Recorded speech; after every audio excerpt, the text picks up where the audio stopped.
مولانا جلال الدین رومی نے فرمایا، کھانے کے ایک لقمے میں بال یا ریت کا ذرہ آ جائے تو پورا نوالا پھینک دیا جاتا ہے۔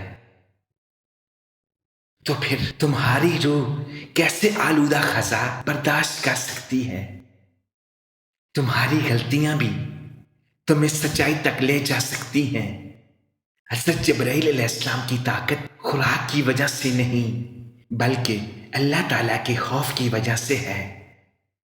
ہر وقت اپنا تن من صاف رکھو، کیا پتا کب اپنے رب سے ملاقات ہو جائے۔ روح کے لیے اس سے بڑھ کر کوئی بڑا مرض نہیں کہ تو خود کو کامل سمجھنے لگے۔ زندگی امانت کی طرح گزارو، ایک نہ ایک دن یہ اپنے مالک کو واپس کرنی ہے۔ محبت تو یہ ہے کہ اللہ کہتا ہے کہ میں نے سب کچھ تیرے لیے بنایا، اور تم کہتے ہو میں نے سب کچھ تیرے لیے چھوڑ دیا۔ اللہ تعالیٰ نے انسان کو بہترین سانچے میں ڈالا۔ جنتی اور جہنمی وہ بعد میں بنتا ہے۔ یاد رکھو، اپنے نفس کی حقیقت کا علم انسان کو خدا کی معرفت تک پہنچاتا ہے۔